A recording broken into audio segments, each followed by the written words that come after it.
వే gold trusted gold buyers మీరు తాకట్టు పెట్టిన బంగారాన్ని విడిపించి ఈ రోజు ఉన్న మార్కెట్ ధరకు కొనబడను. తిరుమల శ్రీవారిని దర్శించుకున్నారు Reliance industries director Anant Ambani. సుప్రభాత సేవలో పాల్గొన్నారు ఆయన. ఇక శ్రీవారికి తలనీలాలు సమర్పించారు అంబానీ వారసులు. అనంతరం టీటీడీకి 27.5 కోట్ల భారీ విరాళాన్ని ఇచ్చారు. భక్తుల రవాణా సౌకర్యార్థం 25 ఎలక్ట్రిక్ బస్సులను కానుకగా ఇచ్చారు. ఈ బస్సుల నిర్వహణ కోసం 50 మంది డ్రైవర్లను కేటాయించనుంది ఈ సంస్థ. ఇక డ్రైవర్ల జీతభత్యాల భారం మొత్తం భరించనున్నారు రిలయన్స్ సంస్థ వల్లే.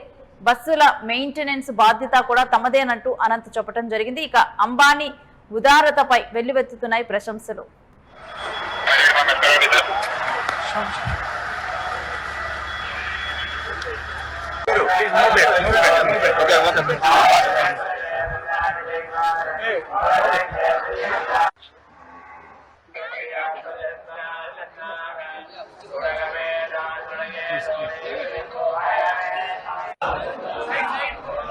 ఇక అనంత్ అంబానీ ఎప్పుడు కూడా తన మంచి మనసుతో వార్తల్లో నిలుస్తూ ఉంటారు. గతంలో కూడా తన దగ్గర పనిచేసిన సిబ్బంది పుట్టినరోజు వేడుకల్లో తాను పాల్గొంటూ అప్పట్లో వార్తల్లో నిలిచారు. ఇక ఆ తర్వాత అనేక రకాలుగా కూడా తాను వార్తల్లో కనిపించారు. ఇక అడవి జంతువులను సంరక్షిస్తూ తాను వార్తల్లో కనిపించారు. ప్రతిసారి కూడా తనకున్నటువంటి మంచి మనస్సును కానీ తాను ఎప్పుడూ కూడా వీటికి సంబంధించి తాను ఎక్కువగా కూడా వార్తల్లో నిలుస్తారు. ఇక ఈసారి తిరుమల శ్రీవారిని దర్శించుకోవటానికి వచ్చి తలనీలాలు సమర్పించుకున్న తర్వాత తాను అంటే శ్రీవారి భక్తుల సౌకర్యార్థం తాను బస్సులు ఇవ్వటం కానీ దానికి డ్రైవర్లు నియమించి వాళ్ళ బాధ్యతలు మొత్తం కూడా జీతభత్యాల బాధ్యతను తానే తీసుకోనున్నట్లుగా కూడా చెప్పటం కానీ ఇక ఇదంతా కూడా ఇప్పుడు మరొకసారి తన గురించి అందరూ కూడా చర్చించుకుంటున్నారు. కలియుగ వైకుంఠ తిరుమలగిరిలో ఆధ్యాత్మిక వాతావరణం అయితే ఉట్టిపడింది. దేశీయ దిగ్గజ సంస్థ రిలయన్స్ ఇండస్ట్రీస్ డైరెక్టర్ అంబానీ వారసులు అనంత్ అంబానీ రాకతో ఇక శ్రీ వెంకటేశ్వర స్వామి వారికి అత్యంత భక్తి శ్రద్ధలతో ఆయన వచ్చి దర్శించుకున్నారు. ఆదివారం తెల్లవారుజామున స్వామివారికి జరిగే అత్యంత పవిత్రమైన సుప్రభాత సేవలో ఆయన పాల్గొన్నారు. ఇక అంతకంటే ముందే అనంత్ అంబానీ భక్తి ప్రపత్తులతో శ్రీవారికి తలనీలాలను సమర్పించుకొని మొక్కు తీర్చుకున్నారు. అనంతరం ఆలయ అర్చకులు అధికారులు ఆయనకి ఘన స్వాగతం పలికి తీర్థ ప్రసాదాలను అందజేశారు.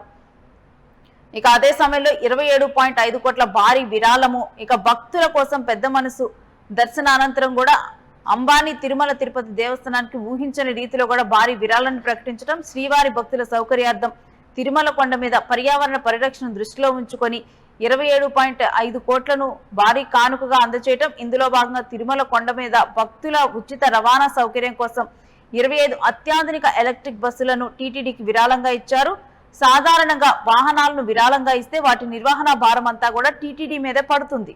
కానీ అంబానీ వారసులు ఇక్కడే తన ఉదారతను చాటుకున్నాడు. కేవలం బస్సులు ఇవ్వటమే కాకుండా వాటి నిర్వహణ బాధ్యతలు కూడా పూర్తిగా రిలయన్స్ సంస్థే చూసుకుంటుందంటూ కూడా అనంత్ అంబానీ ప్రకటించారు. ఇక ఈ 25 బస్సులు ఈ బస్సులు నడపడానికి 50 మంది అనుభవజ్ఞులైన డ్రైవర్లను రిలయన్స్ సంస్థ కేటాయించనుంది. ఆ డ్రైవర్ల నెలవారీ జీతభత్యాల భారాన్ని పూర్తిగా రిలయన్స్ గ్రూపే మోయనుంది. ఇక బస్సుల రిపేర్లు, ఛార్జింగ్ మరియు మెయింటెనెన్స్ ఖర్చులు కూడా తమ సంస్థే చూసుకుంటుందని అనంత్ స్పష్టం చేశారు. ఇక ఏడుకొండల స్వామిని దర్శించుకోవడానికి వచ్చే సామాన్య భక్తులకు కొండపై ప్రయాణం మరింత సులభతరం కానుంది. పర్యావరణానికి హాని చేయనటువంటి ఈ గ్రీన్ బస్సుల వల్ల తిరుమలలో కాలుష్యం తగ్గటమే కాకుండా టీటీడీపై ఎలాంటి ఆర్థిక భారం పడకుండా భక్తులకు ఉచిత రవాణాను లభించనుంది. శ్రీవారి భక్తుల సౌకర్యాల కోసం రిలయన్స్ సంస్థ మరియు అనంత్ అంబానీ చూపిన ఈ అపారమైన ఉదారతపై ఇప్పుడు దేశవ్యాప్తంగా అయితే ప్రశంసలు వెల్లువెత్తుతున్నాయి. భక్తుల పట్ల అంబానీ కుటుంబానికి ఉన్న భక్తి, సామాజిక బాధ్యతకు ఈ విరాళం ఒక నిదర్శనంగా నిలిచిందంటూ దీని గురించి చర్చించుకుంటున్నారు.